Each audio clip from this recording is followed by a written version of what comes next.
Okay. And hello, and welcome to the University of the Underground and Tour the Moon. We are a new nationwide, actually, festival that is going to be touring the UK in the summer 2022. It is totally free to members of the public, and we've decided to redistribute the grant that we won into creative grants. So we are here and we are thrilled to actually share with you some practical classes that are going to be taking place this full week in collaboration with the University of the Underground, which is a free, pluralistic and transnational charity and union of justice, for which you actually have the funder right there joining us. So we're going to speak about union of justice in a second. So I'm not going to do so much of an introduction about union of justice just now. But basically, we're absolutely thrilled to have you all here with us. You will have opportunity to ask questions at the end of this conversation. Each of our speakers are going to speak about their realm of expertise for 10 minutes. If I don't make sense to you, that's normal. I never make sense to many people. This accent is really strong. And this is why we do have live caption, everyone. They are happening right there, right now, in the bottom of the screen. And if you don't see them, then it's because you didn't allow the live caption situation on your screen. So you can just go in edit and just set that up. I also want to introduce you to some of the creative grants I just mentioned to you a second ago, in which, you know, this festival To the Moon is very much informed by climate justice. And we are actually the first ever 100% electric parade that is going to tour around the country. So we're really excited. We're going to have these trucks that are not even for sale yet because they're completely electric, and they're going to tour around the UK. And on them, they're going to basically allow for collaboration with the moon, conversation with the moon, we beaming signal onto the moon, receiving messaging back. We are conversing with white noise as we do that. So there is money available if you wanted to be a part of this parade. If you're in the UK, of course. If you're not in the UK, there is other things that you can do by making a meme. You can join by sharing your realm of expertise in Moonbar. You can take part in Moon Press, which is a moonly independent press that allow you to actually basically experiment with the moon as well and enter conversation with non-human species, non-living things. You can write, play, you can do a lot of different things in this festival, and it's all available online at tourthemoon.com. Apply anyway.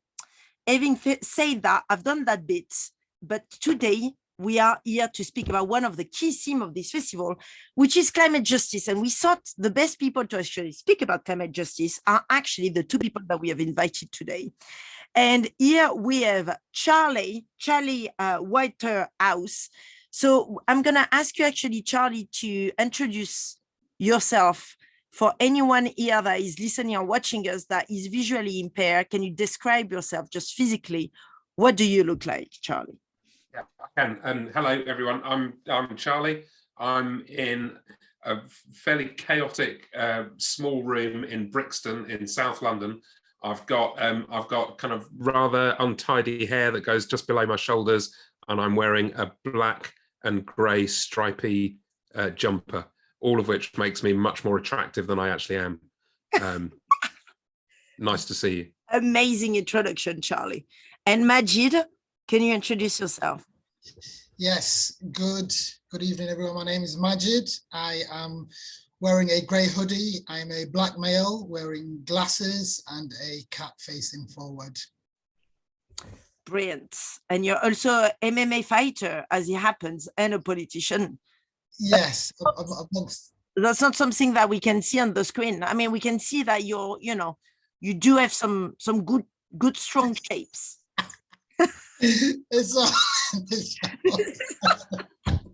Sorry, everyone. And here I am, Nelly Benayoun. I have a blob haircut. A bob, not a blob. Haircut. I have quite a lot of makeup and a very strong red lipstick. I have some hoops, and I have a Christmas-looking jumper that kind of gone wrong a bit. And we're gonna rock on straight into introducing you both. We are here to actually speak about spreading the word about climate justice and how you do that in your practice. So Charlie, You are the co-founder of the Brixton Pound, which is an independent money in the nation state of mind Brixtopia that you kind of put together with a big collective. You're also the co-founder of Extension Rebellion Art Group. And so you've been involved with the movement, which has now spread to more than 96 countries in 2 years. And you're also part of half of the creative practice as this Ain't Rock and Roll, which I'm sure you're going to share with us in a few seconds. Magid, you are an activist, you're a writer, you're a politician. Everyone, if you've not read Magid book, you have to read this book. This is an incredible book, The Art of Disruption by Magid Magid. You're born in Somalia and you came to the UK as a refugee. You also have been elected as a councillor in your beloved city of Sheffield, and you then became Lord Mayor and also MEP. And you now have been named one of the Times 100 Rising Stars. You are our stars at the University of the Underground and To the Moon. And you also are leading Union of Justice, which is a European-led, BIPOC-led, charity that you're going to tell us all about, that is all about racial justice and environmental justice. And you've been doing this for, what, 2 years, 3 years? You run the charity?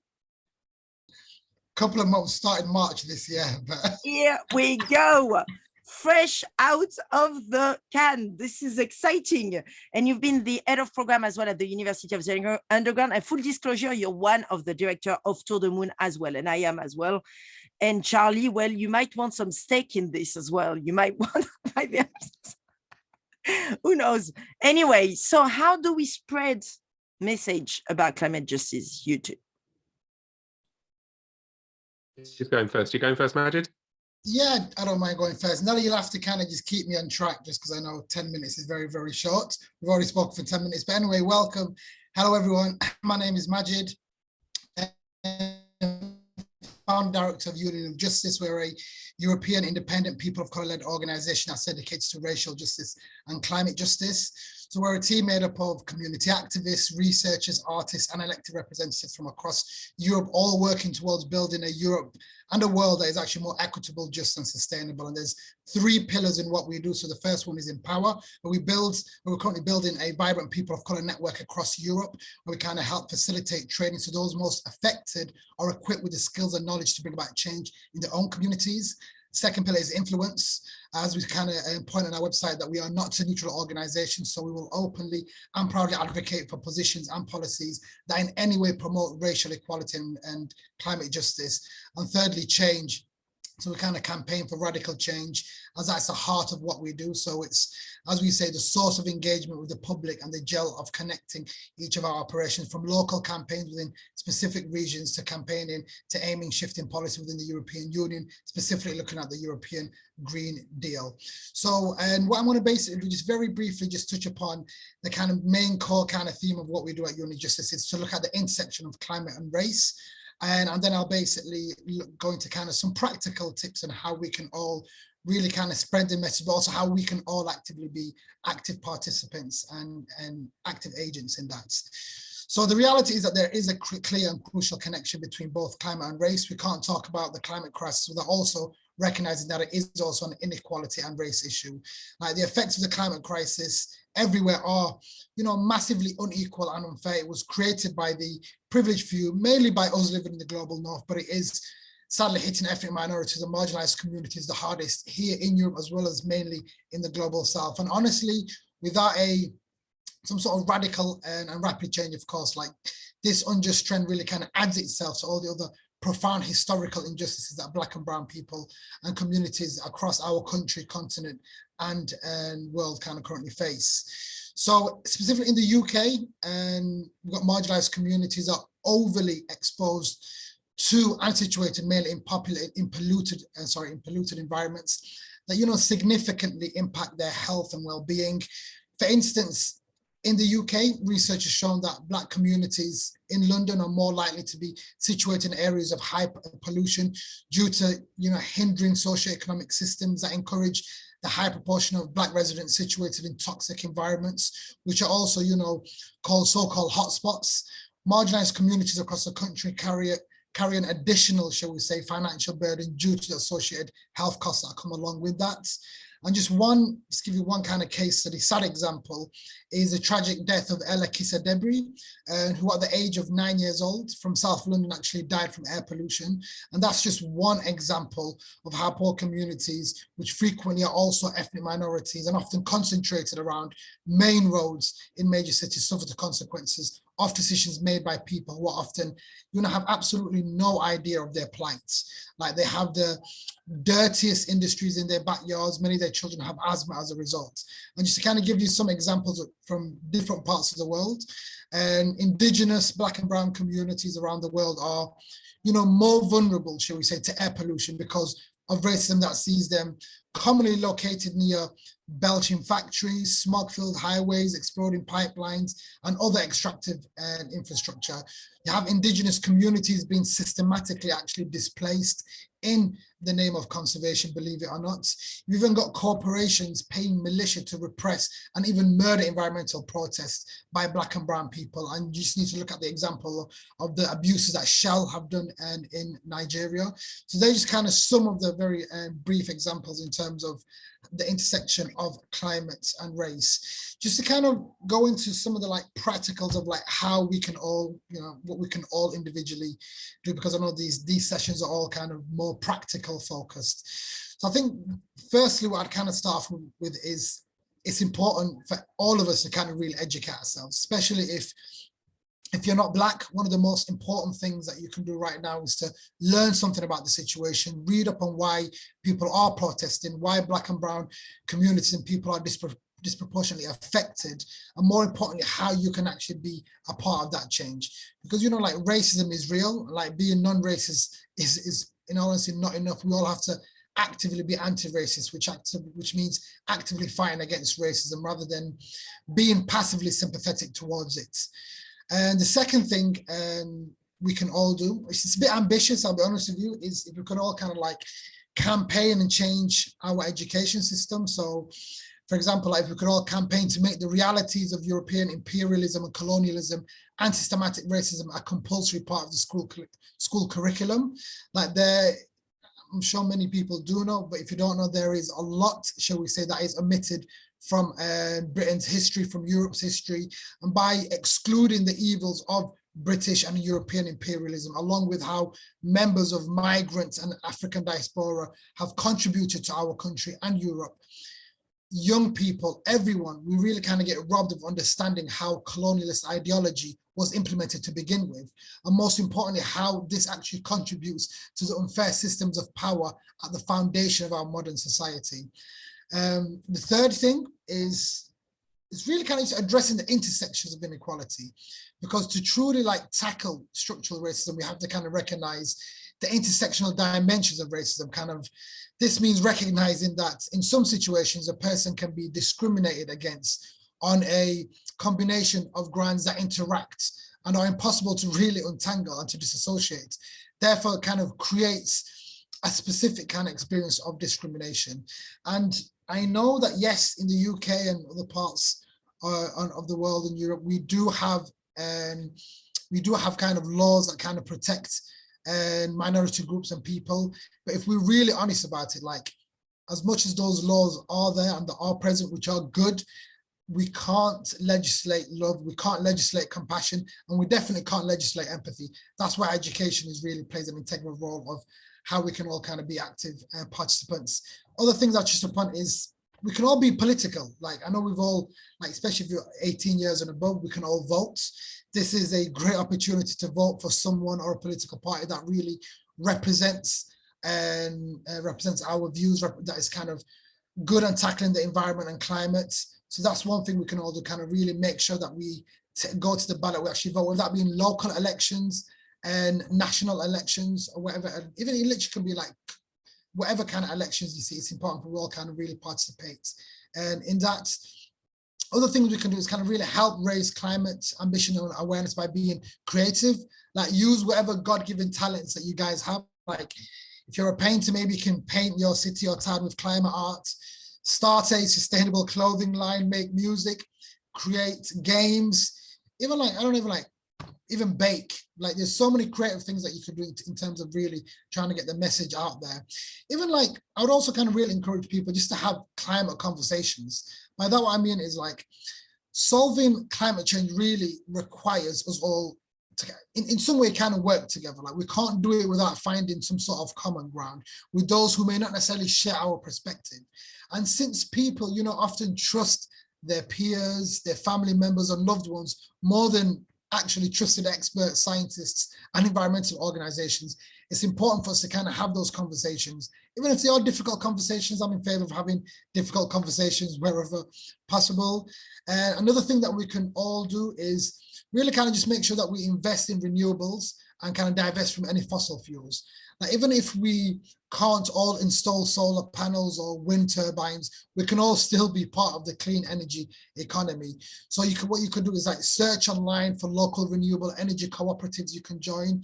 And as a member of that, you'll be able to own a part of the co-op's renewable energy projects, and you'll actually even be able to receive a return on your investments. You can look at how your bank and pensions and how they actually use your money. So you can kind of make sure that you put your money in a bank or in a pensions pot that actually isn't investing in fossil fuels and more in a sustainable one. So in honestly, there's a host of things that we can actually all do. We can also honestly just kind of speak with our peers and kind of just gain ideas from there as well. I want to stop waffling on there. I'll hand it on to Charlie to share some other kind of amazing things that we can all do. And I look forward to kind of getting questions from yourselves and going a bit deeper. Yeah, absolutely. Cheers, Magid. Yeah, so I'm Charlie. I'm one of the co-founders of the original Extinction Rebellion art group here in the UK. There's so much in what you've just said, Magid. I'm going to sort of pick up and sort of move it into an XR kind of space. I don't think there's much we disagree on, but I think one of the things that we've seen recently in Glasgow at COP26 is that climate justice is something that is still totally ignored, really. You know, we saw the great and the good of the planet travel to Scotland to go to a fortnight that was kind of billed as the last chance to save the planet. And then we witnessed them not actually trying to save the planet. You know, if we're to believe the severity of the challenge, then COP26 should have seen agreement on action at a scale not seen in human history. You know, the mobilization of resources witnessed during World War II would pale into insignificance. You know, we are talking about the very survival of the human race. And if that's not climate justice, then what is? But Glasgow found it impossible to act. The kind of the speed and the scale of the response was just too much. And you know, if the leaders of the world are gathering to literally avoid the end of humanity and manage to not decide to do that, how the hell are people like us supposed to work out how to spread the word on climate justice? And I think for me, that's the entire point, because our current sort of systems of power are incapable of taking the action required, because when they take that action, it's going to result in their destruction. You know, it's kind of a catch-22. If they act, they destroy themselves. If they don't act, they'll still get destroyed. It's just a bit further down the line. And that's the kind of decision that power is making. It's immoral, and it's a declaration of war on the vast majority of the planet. And it's about as far away from climate justice as it's possible to get. So how do we respond? How do we, the people, respond? How did XR act 3 years ago when it started? I want to sort of go back from there, because when we made our declaration of rebellion in Parliament Square on Halloween in 2018, it kind of kicked off a chain of events that reverberated quite quickly. We had the declaration. We followed that up with occupying 5 bridges in central London. In Easter 2019, we shut down central London for nearly 2 weeks. And I think what we were doing there primarily was sending a clear message both to the UK and to people around the world. And that message was, we're not prepared to be bystanders. We won't let people in power get away with ignoring the climate and ecological crisis. And it was always our intention to indicate that what we were doing in London was standing in solidarity with people across the planet. this kind of raising of the alarm together with the school strike movement, because it wasn't just us. Greta was with us in Parliament Square, but so it was a twin thing. But it was kind of XR's first vital step for climate justice. And there's a few things. Well, there's lots of things that we've learned in the last 3 years. Ways to approach the task of spreading the word, and I just want to talk very briefly about just 8 of them. This is supposed to be a how-to. It's not going to be it's not detailed like instructions, but maybe it's if it's a help, it's a how to approach things. And the first thing I'd like to say is, don't get distracted, because the climate space is totally mind-boggling, isn't it? We're kind of dealing with issues that are so great, problems so intractable, that it's kind of impossible for any one person or anyone or any one direction to provide the answer. There's no silver bullet to this, but that won't stop innumerable people telling you how to do it, that maybe your way is wrong and their way is right. And it's something that Sigmund Freud identified. He called it the narcissism of small differences. And it kind of means that people who should be standing in solidarity with each other, in fact, spend most of their time arguing over the differences in their approach. It's a condition that sort of plagues the left a lot. And it's one of the single biggest contributors to burnout as an activist, because it's absolutely tiring. When XR burst onto the scene, it kind of immediately attracted a whole heap of people who brought their own tried and tested expertise. But that also meant that it was people who brought the ability to only see things from their own perspective, and kind of in a space where the complexity of factors is so vast, that made for a kind of nigh on impossible range of scenarios about which the movement could disagree. So the first thing I would say is, don't get distracted. Try to remain focused on what is necessary and what you are able to bring. And regardless of what anybody tries to tell you, what you bring is valid. Being focused, remaining undistracted will help you spread the word. The second thing, I think, is be prepared to hang out with people you don't agree with. It's kind of related to that first point, but it's also subtly different, because much of the distraction actually comes from people that you will agree with, people who might share your view on fairness, kindness, and equality. But we're in a situation now that requires all of us, and I think that sometimes means having to get our heads around all kinds of tricky things, because if we don't, the people we think are our enemies will simply fight us.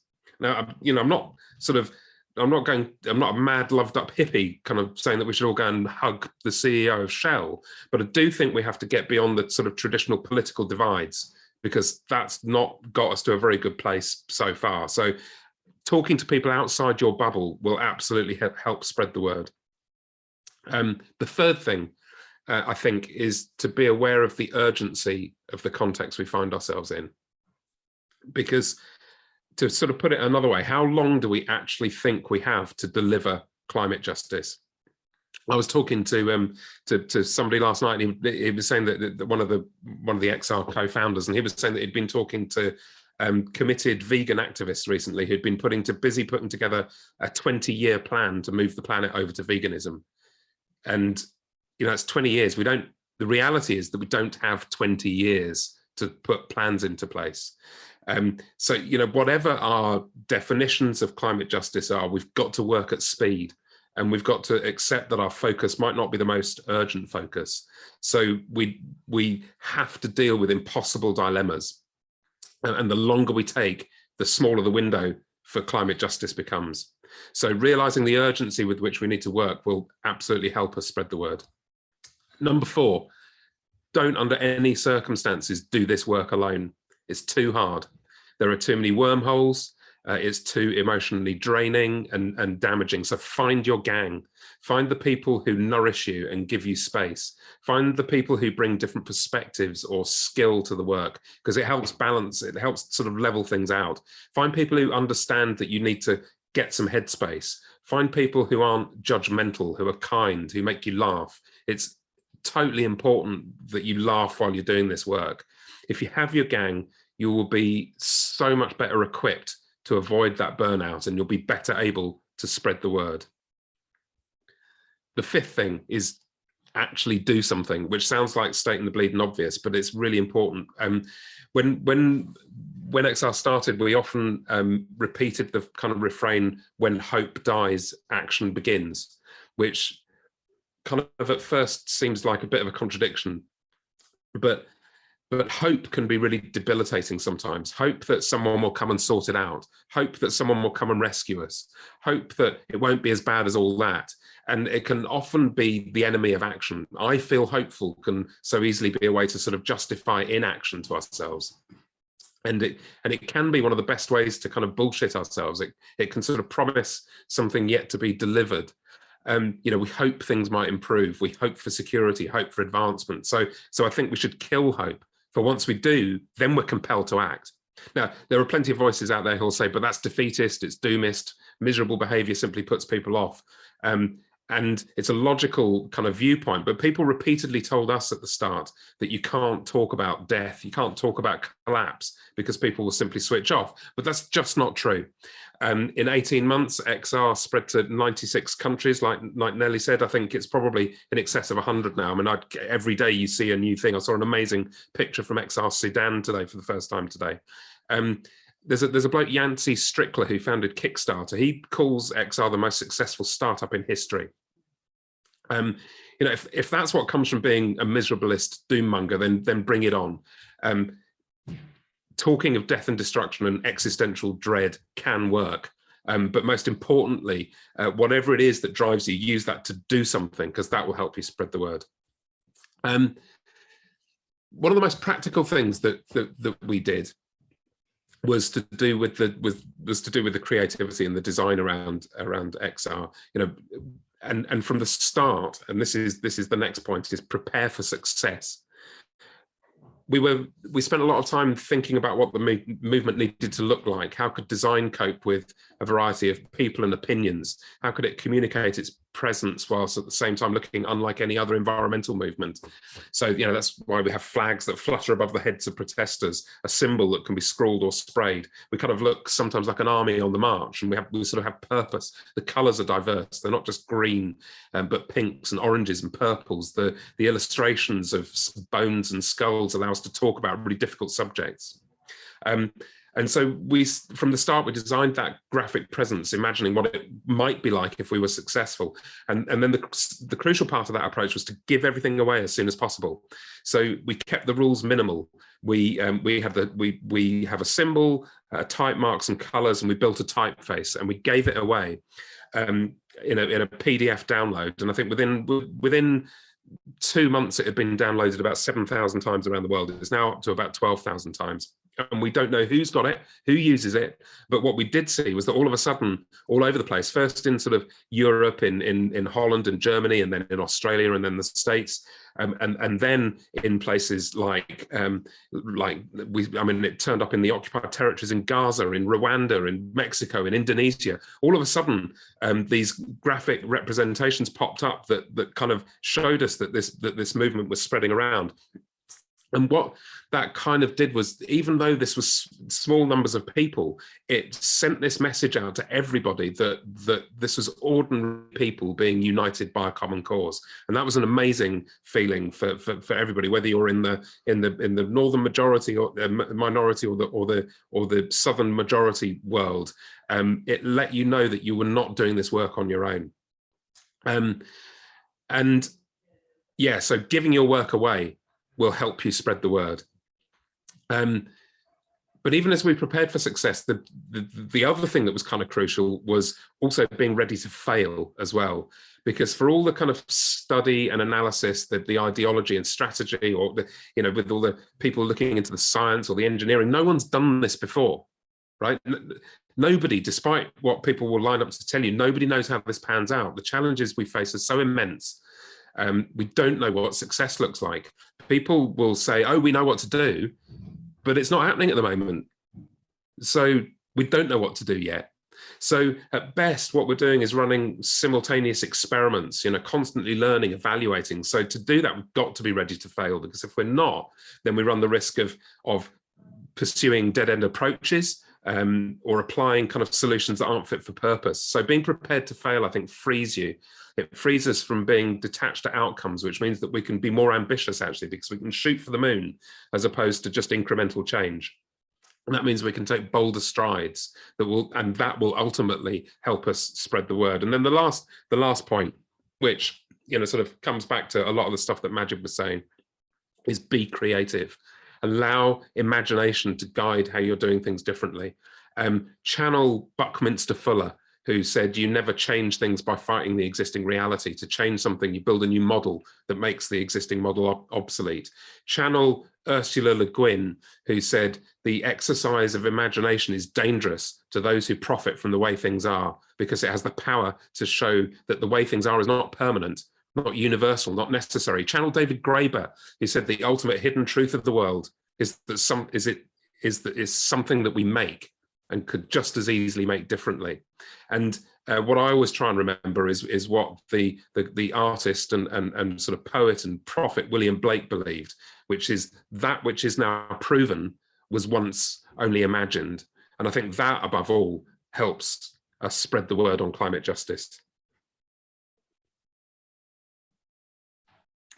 Thank you so much, Charlie and Magid. Are you popping in already, Magid?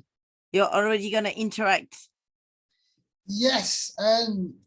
Basically, I just wanted to kind of just respond to some of the things that Charlie said, which is, of course, a lot kind of resonated, but specifically just on the topic of basically hope, because on the one hand, I kind of completely understand, like, we sometimes, talk about hope so much, you can kind of forgive one for being highly really suspicious of it, because, hope in itself can be a bit too abstract, which I kind of understand, because it's, I don't know, just having hope, just having hope alone can feel a bit too detached, shall we say, because in itself, hope in itself, I guess, is not a strategy, and I guess without a plan, you can argue it's just some sort of wish. But I always kind of really hope is a kind of big factor in terms of a lot of the kind of things I do, what really kind of spurs a lot of people on. And I think a lot of people choose to hope because, the alternative is too bleak, as you can argue, to kind of like sit this one out and to kind of wait for kind of another opportunity. So I think hope, of course, is not something we can just kind of just rely on, because it needs to have some sort of action, basically. And just the other kind of point I just want to kind of briefly touch upon was, I guess, the whole, because I know, like, at times of the language surrounding climate can be very apocalyptic, and of course there is a time and place for that, and of course we need to kind of readdress the seriousness of it, of everything. But I think rather than always just constantly kind of just focusing on the doom and gloom, which of course, like I said, has its place, and we should of course never stop raising the alarm, we should also kind of really, it's equally as important to kind of really share a positive vision of what a better future could look like, because it's that, in my experience, that really kind of gets people out of their doorstep, gets people to campaign, gets people to actually be active. Because it really kind of inspires them that there is good. Yes, we can envision. Yes, we can work towards that better future, rather than just kind of being bogged down and thinking, well, shit, maybe this is God's ways of basically telling us we've all messed up, but it's just doom and gloom kind of thing. And of course, that's where certain things like the Green New Deal kind of comes into place, which of course is a brilliant and radical kind of vision for transforming our economy and so many other aspects of it, basically. Do you want to talk about what is a Green New Deal? And there is a question from Channel as well, for anyone that doesn't know what the Green New Deal is. And actually, maybe it would be interesting to know what Charlie and you, how will you define it, or what are you doing about it in XR and at Union of Justice? Of course. He's gone? Gone. The Green New Deal. Okay, he's going to reappear. Magid is going to reappear. Yep. Meanwhile, Charlie Waterhouse, do you want to give a succinct definition of what is a Green New Deal and what is XR doing about the Green New Deal and how you're spreading the word about this? Yeah, well, XR very deliberately doesn't get too into the detail of solutions, because our role, I think, in the wider sort of scheme of things, is to be the annoying people that kind of raise the alarm, that start sort of the difficult conversations, that get the foot in the door. We're kind of like the spearhead that makes the issues unavoidable. We're not the experts on how to reinvent the economy. There are other people that can do that, and I think that's one of the crucial things, is that everybody has their place in this. So the one thing that we've focused on is this is an idea of participatory and deliberative democracy. So most commonly that's referred to as being citizens' assemblies, where rather than having elected politicians who are open to corruption and lobbying and have this kind of short-termist election cycle, which means that they can't take a longer view, you consult with a representative set of the people to come up with the decisions that need to be made. And during COP26, actually, there was an amazing first set of findings from a global citizens' assembly, which had it was 100 people that were representatively chosen from around the world. So you had these amazing. I mean, it was utterly wonderful to see it happen. You had people from all walks of life, all levels of education. You know, kind of coming together and finding that kind of shared cause. So the ins and outs of the sort of the economic response to things with the Green New Deal. I mean, that's kind of like there's so many difficult things that need navigating. I wouldn't even pretend to be an expert on that. But Magid, I think, is Magid back? I think. Yeah, magically it just reappeared. Yeah, Magid, he did. So he can pick up and. Sorry, Hello. Can I ask a question as well? Sorry. Yeah, Sorry, go. guys, In between spot. So I remember Charlie's opinion that he had about the government not taking action and that being immoral. But what I think a big fear I know the community here in Texas, in America, and I'm currently in the States, the fear and the pendulum that exists right now here is between the possibility of achieving unity through prayer and spiritual agreement of some sort, and then ceasing this natural disaster to take place across the entire earth, or the other option, which is the government getting involved, which might lead to a form or a illusion of some sort that might seem like one version of human and animal enslavement. So that's the question. I know how big it is. Okay, so from the Green New Deal to animal enslavement, we are having like. Well, yeah. Well, I'll let Charlie answer that, then I'll just So come back in on the Green New Deal. Yeah. Yeah, I'm not even sure that my mind is big enough to cope with that question. So Janelle, am I right in thinking that on the one hand, you're thinking about the possibility of people uniting through faith to avert this crisis? Is that right? My work is related to all living creatures, so I like to take the stance of sort of profiting for those who do not have or are allowed to. So this is like an example of current, in the most gentle versions, enslavement, right? Yeah. So this is something that we can calmly just comprehend and sit with as a part of our current lives.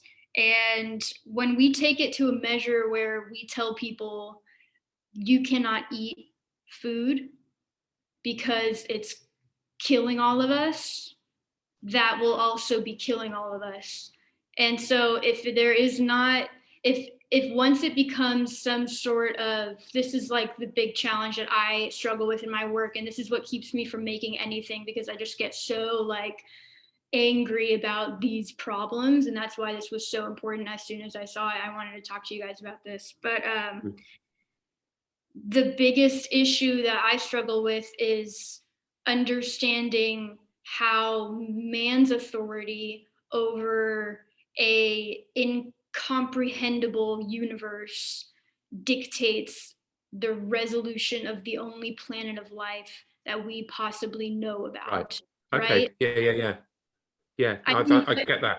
That again, it's getting into a spiritual sphere, and so that's where the spiritual prayer agreement, unity, these sort of spiritual beliefs might flow into these altered states of mind, which is why medication has been sort of acting against, a lot of spiritual movements at the same time. So actually, Shannon, if you wanted to look into things and belief system and, how they are being used in the context of politics and, also economics and so forth, like we did actually a program at the University of the Underground, which was all about that you can find online as well. So, I mean, that might be as well a starting point, to kind of like unlock some of your question and ideas, because there is a full program that is available online where we literally unpack all of these questions, because I think there is so many different layers to your questions that of course are connected to each other, that maybe would take a bit more than the hour for us to kind of answer the point. Maybe Charlie or Magid, do you want to bounce back on this? Yeah, I'll just quickly bounce back, because I think I hear what you're saying, and I think one of we're currently in a situation where we are reaping what we've sowed as a species, and in being the kind of like, I think for far too long we've thought that we are in control of nature, whereas actually we're part of nature.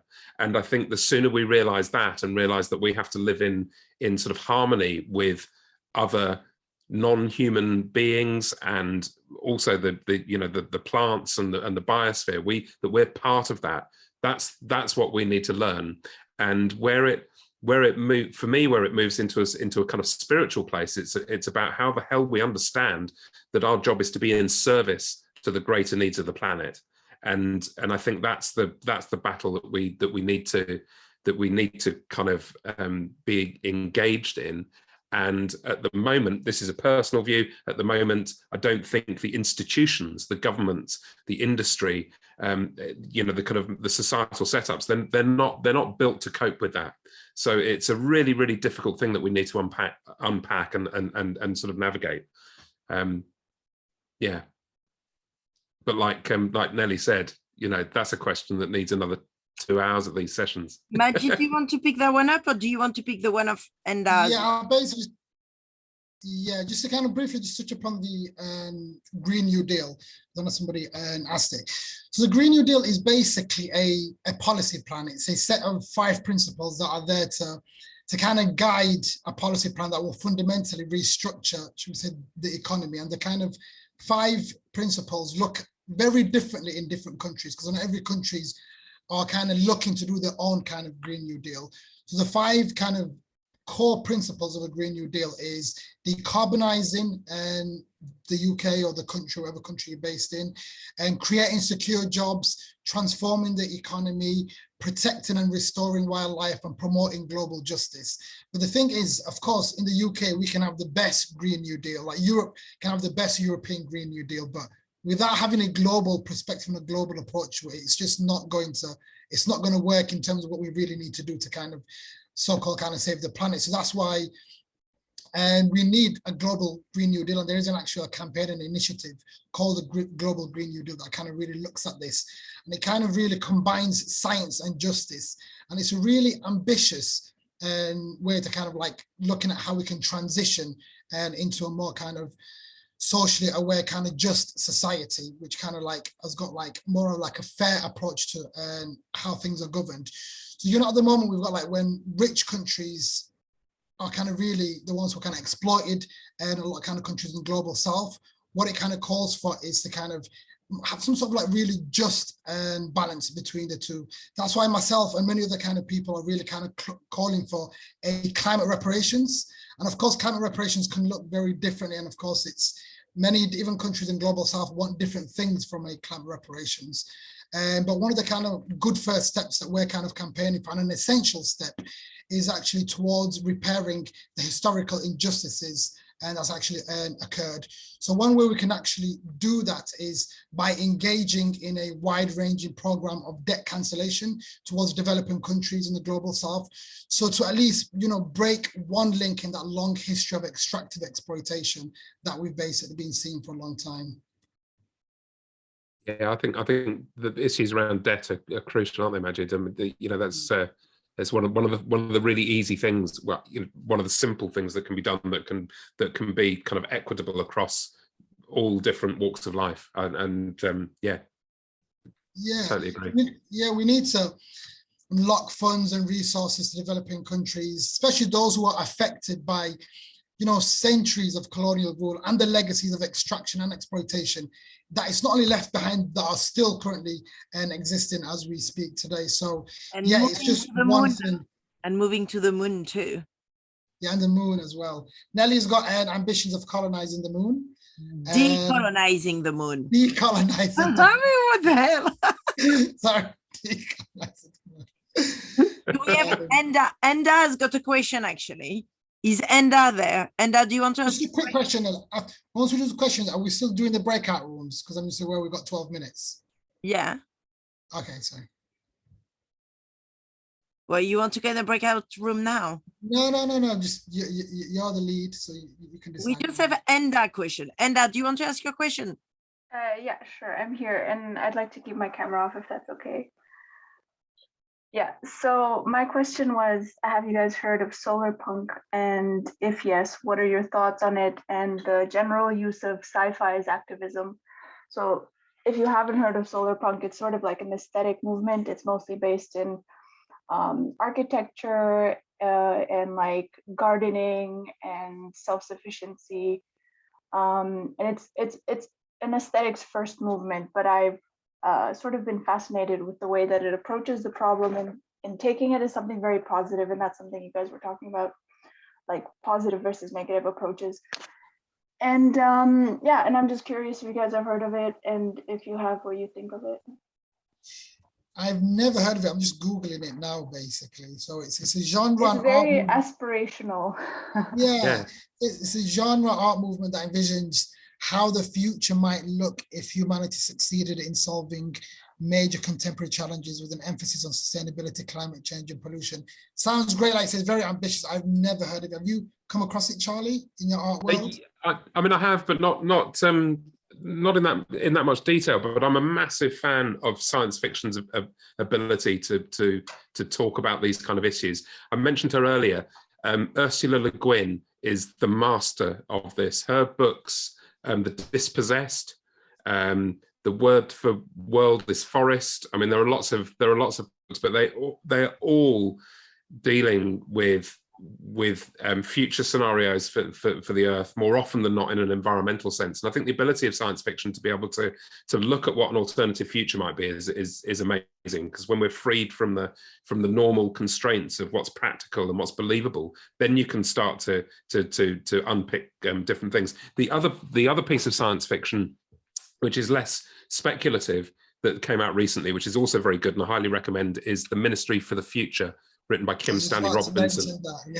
And that's a really good book. And like, I mean, I read it as someone, I read it after, being involved in XR for 3 years, and it doesn't even read like science fiction. It reads like a piece of reporting. I mean, the bloke knows his stuff. So it's that kind of thing of just being able to step into somebody else's shoes or to step into a future. Then if you can imagine it, then you can work out where you might want to head. So I think it's really, really important. And solar punk looks really interesting. I'm going to learn more about it. I've not read that book, The Ministry of the Future, but I can understand the concept of it is basically just setting up a ministry that looks at the problems that we are going to face in the future and how we can actually solve and tackle it today. Like, for example, we know and by the year in 2050, there's going to be over 200 million people that are going to be displaced due to the climate. But how are we going to solve that now? Like, we know it's going to happen. So like, what does it mean when an entire community has to basically move from its island, like, how do we integrate them into a different society? That's actually happening today. Like, so it's just, we know these problems happen. How do we actually tackle that? But yeah, like I said, I think it's actually tagged as a cli-fi, but it is sci-fi, kind of Yeah. cli-fi, but it doesn't seem very dystopian at all. It seems very real life kind of thing. Totally. With that in mind, we're going to stop here and go into breakout sessions so you can actually have one-to-one conversation, maybe with Charlie and Magid, as you happen by some sort of miracle to meet inside the breakout session. Tomorrow, everyone, there is another full day of wild, absolutely wild session about how to make your work accessible, how to make an immersive film event, how to interact with the institution, and how to make a meme. All of this is going to be explained to you tomorrow, and there will be more happening every day. So with that, I'm going to thank Magid and Charlie for the very informative talk. And I'm going to stop here if I press the right button.